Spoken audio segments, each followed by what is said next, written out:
Olá, meu nome é Mara Regina de Oliveira, eu sou professora da PUC São Paulo, da Faculdade de Direito e atuo em específico no Departamento de Teoria Geral do Direito. Eu vou apresentar para vocês um tema que é extremamente importante para o estudo introdutório de filosofia do direito. Diz respeito a uma localização metodológica primordial dessa disciplina no cenário acadêmico mais abrangente. Trata-se da distinção entre os chamados enfoques teóricos zetético-jurídico e dogmático-jurídico. Para tanto, eu vou me valer do auxílio de uma apresentação de PowerPoint para reforçar certas ideias que são primordiais.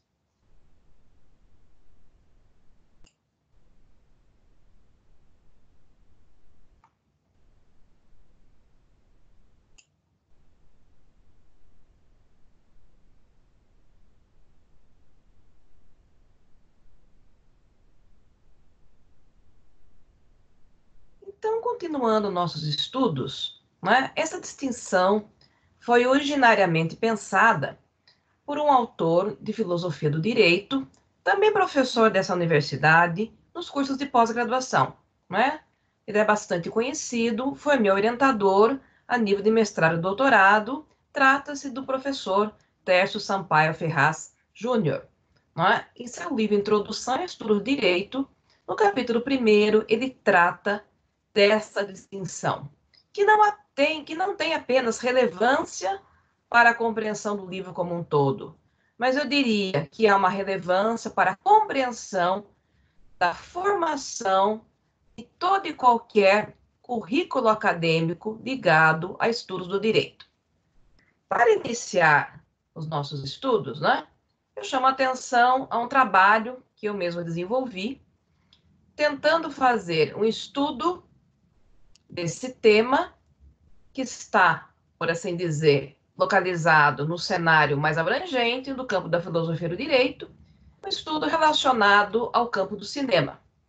Esse livro se chama Cinema e Filosofia do Direito em Diálogo e foi publicado pela Amazon Faro e Book.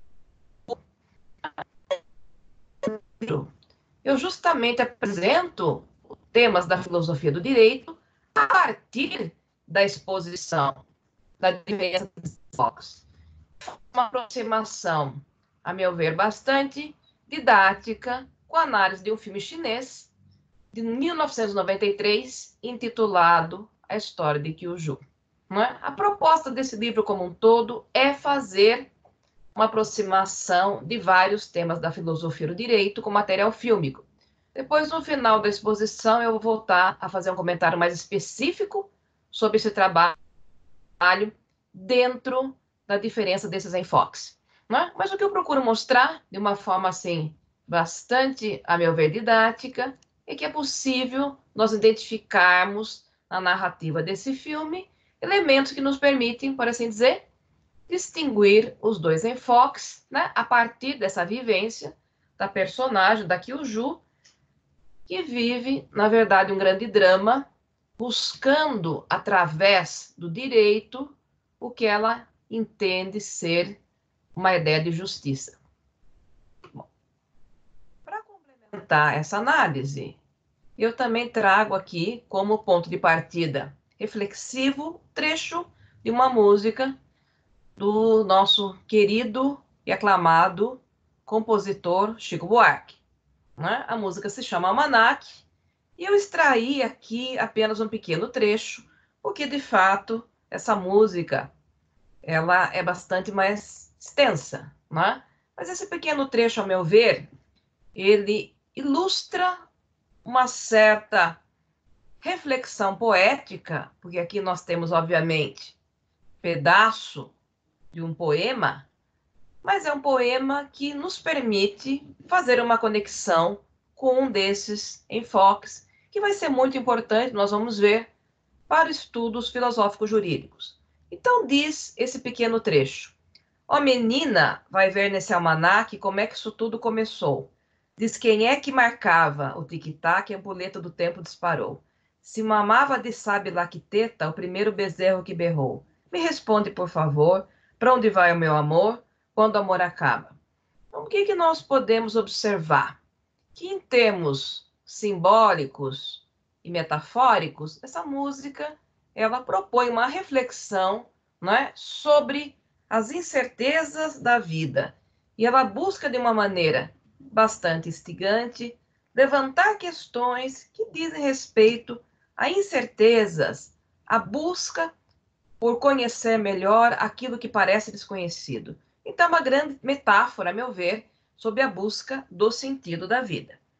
Né? E eu costumo, nos meus cursos, usar não só essa, mas várias músicas do Chico Buarque, que permitem, a meu ver, uma conexão, né, bastante rica com temas que envolvem o direito, visto de um ponto de vista mais aberto e mais reflexivo. Né? Nós vamos ver a importância dessa introdução para nós, efetivamente, entendermos a importância desses enfoques. Então, eu considero bastante relevante que a gente sempre inicie uma discussão acadêmica de aula, né, propondo um ponto de reflexão ao aluno que não se confunda exatamente com o texto teórico que nós vamos desenvolver, né, como uma espécie de gancho para despertar o seu raciocínio. Né? Então, primeira coisa que eu gostaria de enfatizar, né, nós vamos dizer que mesmo sem conhecer academicamente as distinções entre esses enfoques, é inevitável que o estudante, mesmo o futuro profissional, venha a utilizar na sua vida prática e acadêmica essas duas formas de estudar o direito.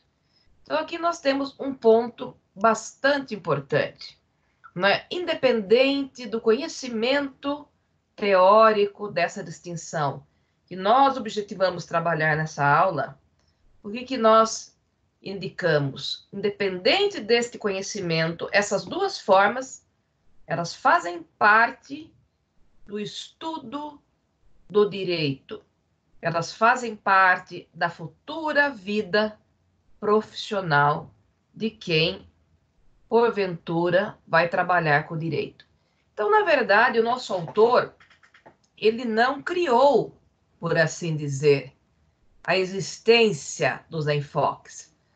O que ele fez, na verdade, foi desenvolver o que eu costumo chamar de uma espécie de metateoria que estuda formas específicas de se pensar teoricamente o direito. Não é? Mas essas formas específicas, elas existem independentemente da percepção acadêmica da sua distinção. Não é?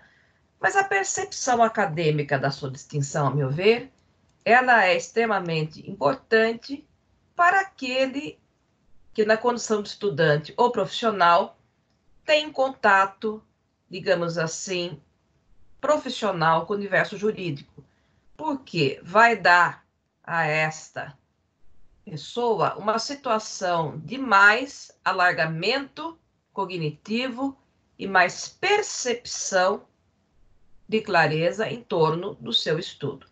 Né? Então, vale a pena nós nos debruçarmos sobre essa reflexão. Ela não é apenas útil para entender, como eu disse no início da aula, né? Para entender a metodologia que se emprega no estudo da filosofia do direito, mas ela é útil para entender, de certa forma, todo o desenvolvimento curricular dos cursos jurídicos. Tá? Continuando, nós vamos aqui partir de uma breve distinção terminológica. Né? Eu sempre enfatizo que nós não devemos nos preocupar detalhadamente com esse tipo de distinção. Mas numa apresentação teórica, né, a indicação da origem da palavra pode ter um papel de certa relevância didática. Né? Então, eu diria que a palavra zetético ela é muito menos conhecida do que a palavra dogmático. Né? A palavra dogmático, de certa forma, está presente no que nós chamamos de senso teórico comum do jurista. Né? E não apenas a palavra dogmático, mas normalmente a expressão dogmática jurídica, né? Que muitas vezes, de uma forma um pouco equivocada, é simplesmente assumida como uma espécie de sinônimo geral de outra expressão, que seria a teoria jurídica. A palavra zetético não está presente no senso comum, né? Normalmente ela é utilizada por aqueles autores que normalmente se referem ou se dedicam a fazer uma referência interpretativa a textos do Tércio, né? Mas o autor destaca: as duas palavras têm uma origem grega. A expressão zetético vem do grego zetein, que significa investigar. Se nós partimos do pressuposto que a palavra zetético significa investigar, perquirir, nós já conseguimos nos localizar num terreno de mais familiaridade semântica, né? Já a expressão dogmático está ligado, a palavra está ligada à palavra grega dokein, que significa doutrinar. E qual é a crítica que nós podemos fazer construtiva de um ponto de vista semântico? Normalmente, a maior parte dos textos que se dedica a fazer uma apresentação desse tema ou dessa expressão não se pauta pelo detalhamento rigoroso, pela explicitação rigorosa do seu significado, né? Por isso que muitas vezes, né, o estudioso ou o próprio leitor um pouco mais desavisado acaba assumindo a expressão dogmática jurídica como sinônimo de toda e qualquer teoria jurídica. Nós vamos ver, a partir da leitura desta aula, que de fato a expressão dogmática jurídica tem um sentido teórico muito específico, porque existem várias teorias que a gente pode considerar até jurídicas, que não têm, por assim dizer, de forma predominante, aspectos ligados ao que nós chamamos de dogmática jurídica. Então, um dos papéis de uma aula de filosofia do direito é estimular os alunos sempre a perceber ou a se preocupar com um certo rigor terminológico, muitas vezes ausente em análises ou textos que partem de uma visão do senso comum, tá? Então, continuando as nossas reflexões, né, nós vamos primeiro fazer uma distinção teórica geral, para depois tentar localizar o estudo do direito dentro dessa distinção, né? Então, aqui nós partimos de algumas características do texto que, de certa forma, buscam delinear, buscam nos fazer compreender, né, como esse enfoque se apresenta, né? Então, diz o autor, e eu fiz aqui um recorte bem sucinto, realmente dando ênfase aos aspectos principais do texto, né? E esse conselho pedagógico eu deixo a qualquer estudioso que se propõe a estudar um texto filosófico jurídico clássico, seja do Tércio Sampaio Ferraz Júnior, seja um outro texto qualquer, né? É sempre importante que numa leitura voltada para o estudo de uma graduação, a gente busque exatamente destacar quais são as ideias centrais, né? E normalmente esses textos clássicos nós podemos considerar esse um texto clássico, embora o nome do livro seja Introdução ao Estudo do Direito, de fato o autor acabou desenvolvendo um profundo e muitas vezes tido como complexo livro de filosofia do direito, né? Então é muito importante que a gente busque fazer um recorte didático das ideias centrais, que nós não nos detenhamos em detalhes que muitas vezes não estão bem explicados dentro daquela obra, mas que depende de uma comparação ou de uma complementação mais profunda com obras externas, né? Então, muitas vezes, quando o aluno se foca no detalhe do texto que o próprio autor não desenvolveu, isso, de forma equivocada, se torna um empecilho. Então, o que eu fiz aqui, ao resgatar essas características, foi justamente tentar mostrar para vocês quais seriam os aspectos principais, né? Então, eu dei aqui algum destaque nas seguintes ideias, né? O enfoque teórico zetético investiga um problema tendo em vista uma preocupação cognitiva especulativa infinita, visando o que o autor vai chamar de ampliação dos conhecimentos humanos. Para tanto, ele acentua o aspecto pergunta, problematizando de uma forma aberta todos os conceitos analisados, tendo em vista o problema da verdade daquilo que as coisas são. Então, veja bem, né? Existe aqui uma questão principal. Toda vez que nós falamos no desenvolvimento do estudo teórico zetético, nós estamos indicando, né, uma ligação imediata com a ampliação dos conhecimentos humanos. Né? Nesse sentido, a ferramenta, digamos assim, de raciocínio utilizada, ela vai estar ligada ao que ele chama de, né, ênfase no aspecto pergunta, ênfase na possibilidade de problematização. Esse é um enfoque que, eventualmente, parte de premissas, mas toma as premissas como sendo potencialmente provisórias, não é? Porque elas também fazem parte da sua investigação, elas também participam da sua problematização. Então, trata-se de um enfoque preocupado com o tema da verdade ou com aquilo que as coisas são, né? E a questão da verdade aparece aqui num sentido bastante aberto, não é? Porque a noção de verdade é algo que é reformulado, é revisto, é reconstruído de forma permanente, né? Então, eu sempre digo que todo mundo, inclusive alunos de direito, quando chegam à faculdade, conhecem muito bem esse enfoque, né? Esse é o principal enfoque conhecido pelo estudante, porque ele tem um alcance bastante abrangente, né? Ele é um enfoque aberto, ele é um enfoque investigativo. Então, muitas vezes a expressão zetético, ela cria uma falsa impressão de afastamento, de algo desconhecido. Mas eu diria, esse é o enfoque que todos conhecem, porque é um enfoque voltado ao estudo da realidade humana, daquilo que nós chamamos, do ponto de vista filosófico, de ser, né? É um enfoque preocupado com a busca incessante, mesmo que potencialmente fracassada, da verdade. E aí eu faço a pergunta, em que tipo de estudo prevalece esse enfoque? Né? Estudo prevalece esse enfoque. Por que eu digo que o alcance desse enfoque é abrangente, que todo mundo conhece? Porque esse enfoque está presente de forma predominante praticamente em todas as ciências, né? Sejam ciências humanas, exatas ou biológicas.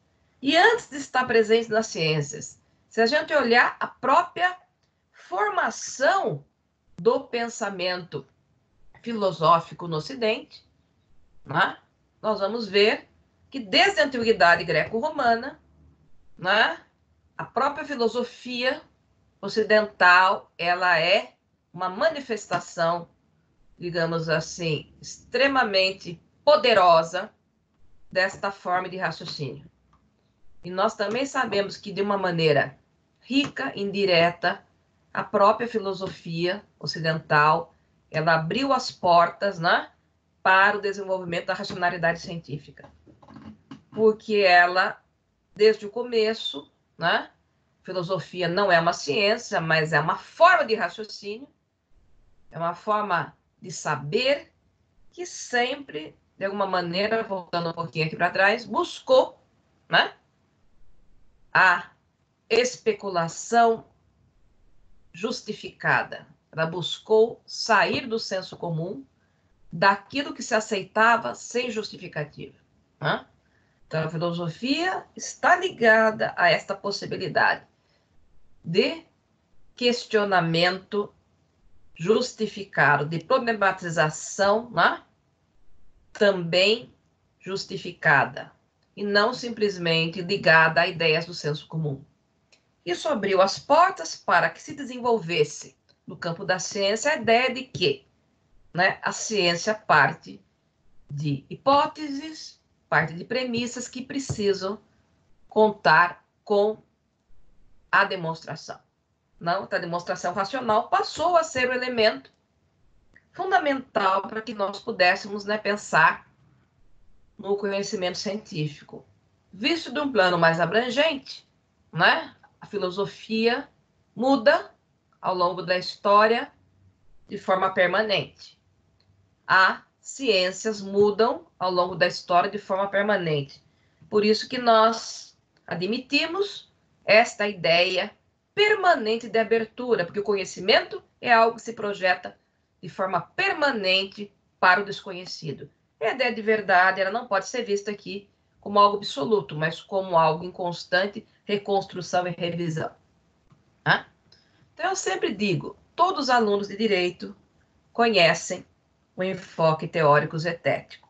Mas quando eles decidiram estudar, né, as ciências jurídicas, sem mesmo perceber, porque eles só vão se dar conta dessa realidade ao longo do curso, eles assumem também o compromisso de estudar, né, o direito a partir de um outro enfoque.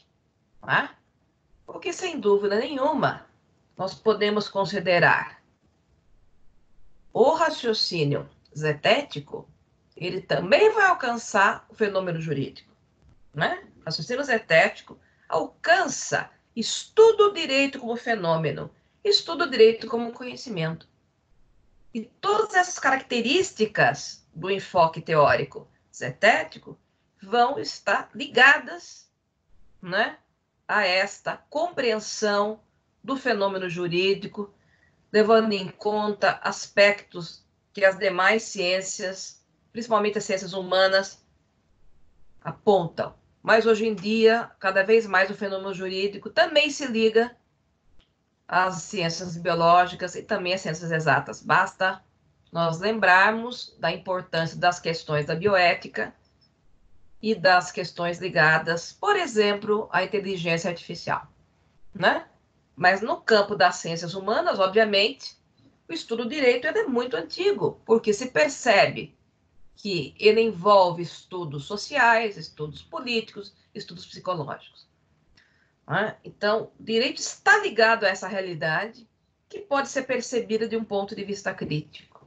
Mas quando o aluno entra no curso de direito, sem se dar conta um pouco dessa realidade no início, porque eu diria que as matérias do primeiro ano, por exemplo, no nosso currículo da PUC, elas vão enfatizar exatamente, né, essa leitura predominante crítica.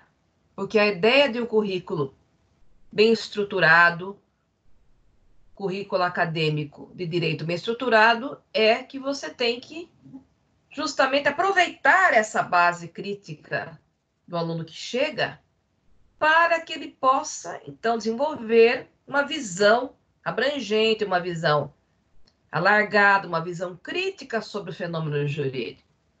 E essa visão crítica acaba sendo fundamental, passa a ser a base para que ele entre num outro tipo de estudo que vai ser muito importante para a sua vida profissional.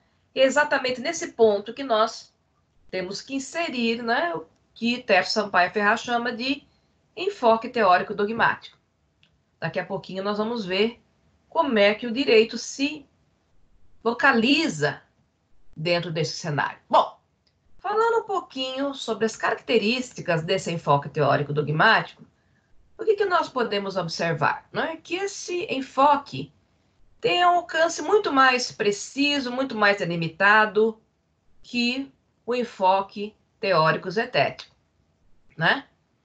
Porque ele não vê os problemas humanos preocupado com a sua compreensão cognitiva. Ele não quer imediatamente entender os problemas humanos. Ele é um enfoque prático por sua própria natureza, porque ele busca criar condições assertivas para eventual solução desses problemas ou desses conflitos. Né? E aqui nós temos uma distinção primordial entre um enfoque e outro. né, a sua finalidade imediata. Né? Se no enfoque teórico zetético a finalidade imediata está ligada à reflexão crítica, ao conhecimento, na perspectiva do enfoque teórico dogmático, a preocupação imediata é criar condições assertivas para a solução ou a decisão dos conflitos, né, humanos. E para tanto, né, diz o nosso autor, esse enfoque vai se valer de uma estratégia linguística que vai ser extremamente importante para que ele possa ser desenvolvido, né? Quando nós falamos a respeito do enfoque teórico zetético jurídico, nós destacamos que os pontos de partida são premissas relativamente frágeis que podem ou não ser corroboradas ao longo da suposta investigação. Né? Dentro do raciocínio dogmático, nós partimos do pressuposto de que os pontos de partida, estrategicamente, não podem ser questionados. Então, diz o autor, né, nós abstraímos o problema da verificação especulativa. Por quê? Se nós partíssemos dessa especulação ou dessa verificação especulativa, nós poderíamos adiar ou comprometer esta possibilidade assertiva de decisão. Tá? Então, aqui aparece algumas características, né, metodológicas, de raciocínio. Se no enfoque teórico zetético nós acentuamos o aspecto pergunta, no enfoque teórico dogmático nós acentuamos o aspecto resposta. Né? E aqui aparece um outro elemento também extremamente importante. Por quê? Essas premissas, que no caso a gente vai perceber são premissas normativas, elas são, por assim dizer, subtraídas de dúvida temporariamente para que possam, né, funcionar, para que possam possibilitar a decisão de conflitos. Então, nós dizemos aqui textualmente, né? Acentua o aspecto resposta, estabelecendo de forma arbitrária, através de uma decisão humana, certas premissas, mesmo que temporariamente, como serem inatacáveis, indiscutíveis, a fim de que essas possam criar condições para a decisão dos conflitos, direcionar a ação. Então, aqui aparece o problema do dever ser. Né? E essas premissas, obviamente, estão ligadas ao mundo das normas, quer sejam normas sociais, morais, religiosas ou jurídicas, né? No nosso caso, nós estamos falando das normas jurídicas. Então, aqui aparece o problema do dever ser, do caráter diretivo da própria linguagem, ao contrário do caráter informativo da linguagem que vai predominar, né, nos estudos zetéticos. Aqui, né? Da onde vem a expressão dogmático? Né? A expressão dogmático vem da palavra dogma. Né? E nesse sentido filosófico proposto pelo Tércio, o que nós observamos? Né? Dogmas não são verdades. Ou seja, elas não são aceitas como certas porque são verdadeiras, que são demonstradas como verdadeiras. Pelo contrário, elas não podem ser postas em dúvida em termos de validade. Mas elas podem ser interpretadas. Nós vamos ver daqui a pouco a importância que a interpretação desempenha dentro de um estudo predominantemente dogmático. Né? Então, as premissas normativas, elas assumem características de um dogma exatamente porque, apesar de elas serem incertas, nós, estrategicamente, assumimos que elas devem ser aceitas como certas em termos de validade. Então, nós não questionamos a validade das premissas normativas, porque se nós questionássemos a validade das premissas normativas, nós, por assim dizer, criaríamos atrasos ou talvez impossibilidades práticas. Então, o enfoque teórico dogmático está ligado à prática decisória, que se vale da afirmação dogmática da validade de suas premissas. Né? Daqui a pouquinho a gente vai voltar aqui ao tema da interpretação. Né? Então, há muita confusão com essa diferença entre dogma e verdade. No sentido filosófico proposto por Tércio, dogma e verdade não se confundem, porque o tema da verdade pertence, por assim dizer, mesmo que de um ponto de vista aberto, ao raciocínio zetético jurídico. Pessoal? Bom, né? E aqui nós temos outras diferenças importantes. Né? Se dentro de um raciocínio zetético nós perfeitamente assumimos que nem todas as respostas podem ser identificadas, né? Numa pesquisa científica, numa discussão filosófica, existem questões que identificam algumas respostas, existem outras questões onde não se identificam respostas, né? Porque é um enfoque aberto, é um enfoque que permanece, digamos assim, voltado ao infinito. Do ponto de vista dogmático, né, não se admite a existência de questões sem resposta. Por quê? Nós partimos do pressuposto que os problemas humanos é que devem se conformar às normas vigentes, que não podem ser ignoradas ou mesmo questionadas em torno de sua obrigatoriedade, em torno da sua validade. Então, vai dizer, o autor, esse enfoque tem um alcance muito mais restrito, porque ele está diretamente ligado às teorias normativas, religiosas, éticas e jurídicas. Né? Então, o aluno de direito, sem dúvida nenhuma, né? Ele começa a perceber já no primeiro ano, mas ele vai compreender melhor, né? Essa questão a partir do segundo, né? De um ponto de vista zetético, ele começa a entender que a história mostra, né, que o fenômeno jurídico ele assume, a partir, né, da formação, da evolução do Estado moderno, ele assume cada vez mais essa característica de ser um mecanismo de controle das ações do Estado, né, através do direito que o Estado desenvolve o controle social. Né? Então, o direito, cada vez mais, do ponto de vista histórico, vai se ligando a essa prática. E muitas vezes, essa prática que atrai o aluno para o curso de direito. Não é?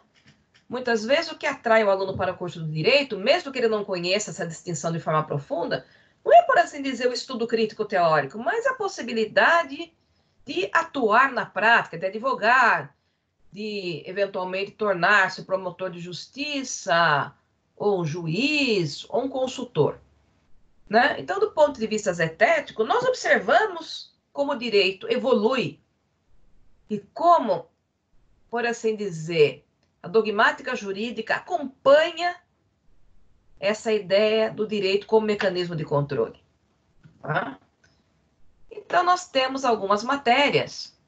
Aqui eu apenas exemplifico de forma modesta algumas. Várias matérias do curso de Direito se valem desse estudo de forma predominante. Então, nós citamos aqui Direito Civil, Penal, Constitucional, Processual, né? E são áreas ligadas àquilo que nós chamamos de Estado Liberal Clássico. E temos, por exemplo, matérias como Direito do Trabalho, Ambiental, Econômico, que surgem ligados ao Estado Social.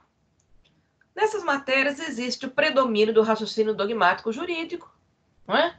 Porque as doutrinas, elas estudam o direito e afirmam de maneira incondicional a validade desse direito, visando a possibilidade de resolver questões humanas conflitivas.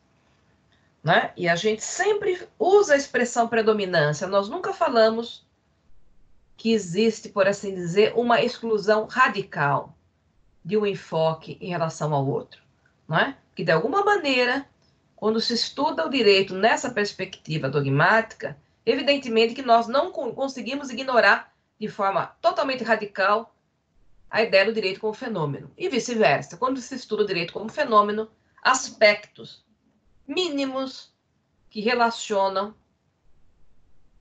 essas características dogmáticas vão estar presentes. Né, pessoal? Mas aqui aparece um ponto importante que é, por assim dizer, muito mal compreendido nessa distinção. Não é? Porque o Tércio vai dizer o seguinte, que essa exclusão do raciocínio crítico, essa exclusão da fundamentação ou da busca da própria legitimidade das normas, ou a exclusão da realidade social axiológica, ela não significa que o raciocínio dogmático jurídico seja pura repetição dos dogmas, né? Ou pura repetição das normas jurídicas tidas como dogmas. O que são os dogmas? São incertezas que a gente deve considerar como certezas, né?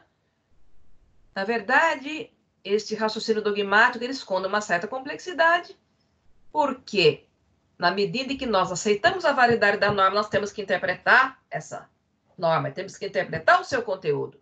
E temos que interpretar o seu conteúdo voltando um pouquinho para trás, né? De maneira a não comprometer, veja bem, a ideia de que alguma decisão jurídica deve ocorrer. Por isso que nós afirmamos que não existe questões da resposta, né? Todo sistema jurídico vai, de alguma forma, estabelecer um limite processual para que certas questões jurídicas sejam revistas, né? Então, o universo jurídico ele trabalha com essa premissa dogmática de haver um ponto final nessa análise interpretativa. Tá? Então, dentro dessa leitura, o que nós podemos perceber? Que essa interpretação não é uma especulação. E muitas vezes ela pode ser de uma maneira ingênua, confundida com a especulação zetética. Né? Por isso que quando nós estudamos esses temas, nós temos que praticar a percepção desses enfoques na análise de textos. Né? Esse é um dos pontos mais difíceis na cabeça do aluno.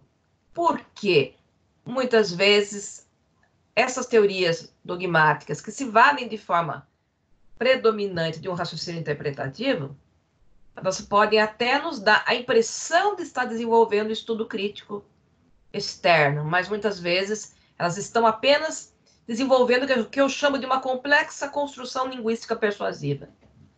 Porque a interpretação dogmática é persuasiva, ela é dirigida, ela precisa conquistar a adesão do outro. O que é persuadir?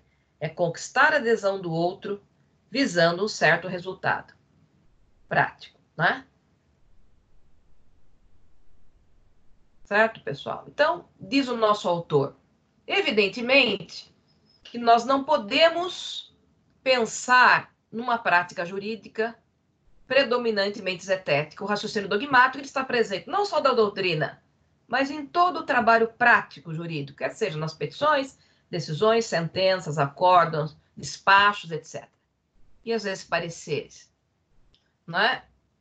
Então, o aluno de direito da PUC, principalmente a partir do segundo ano, ele vai começar a ser, por assim dizer, treinado a trabalhar com este enfoque. Não é? O número de matérias onde existe o predomínio desse raciocínio, ele é muito significativo a partir do segundo ano. Mas, o que acontece com todo o conteúdo predominantemente zetético que ele estudou no primeiro ano? O conteúdo zetético, como nós vimos, conteúdo zetético voltado ao estudo do direito, ele tem uma natureza interdisciplinar, né? Porque ele se vale da associação das demais ciências com o estudo do direito, ele se vale da associação da filosofia com o direito, aí nós temos a percepção da importância do enfoque teórico zetético jurídico para um curso de filosofia do direito. Né? O que é curioso é que essa própria distinção feita pelo Tércio ela assume predominantemente o ponto de vista zetético-jurídico. E eu diria, a predominância do estudo zetético-jurídico se liga ao raciocínio filosófico-jurídico. Então, toda essa discussão feita, na verdade, mostra que o ponto de partida que nós assumimos foi exatamente da filosofia do direito. O que nós afirmamos? Que nós não podemos deixar de lado esse enfoque. Embora ele não tenha uma natureza prática imediata, né, ele tem uma ligação muito importante com a percepção, né, dos aspectos não só filosóficos, que eu já citei, mas também sociais, econômicos, políticos. Então, entender o direito como fenômeno, né, pessoal, é fundamental para o exercício de uma boa futura profissão. Né? Esse é o principal detalhe desse texto que muitas vezes não é percebido. Não é? Porque, no fundo, o que o Tércio quer dizer?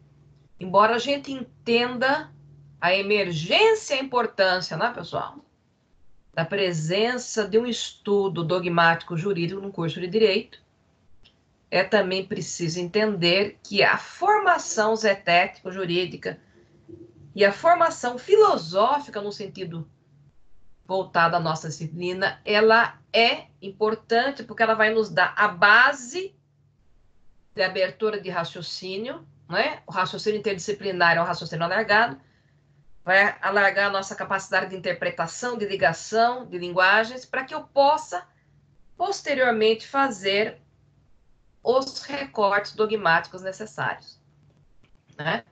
Então, um grande erro que se comete, eu diria, até hoje no Brasil, embora, a meu ver, essa percepção tenha evoluído bastante, é achar que, embora os dois estudos não se confundam, que eles teriam um grau de importância, por assim dizer, hierárquico. Né? Então, um erro que se comete é afirmar o estudo dogmático jurídico ele é mais importante que o estudo zetético jurídico.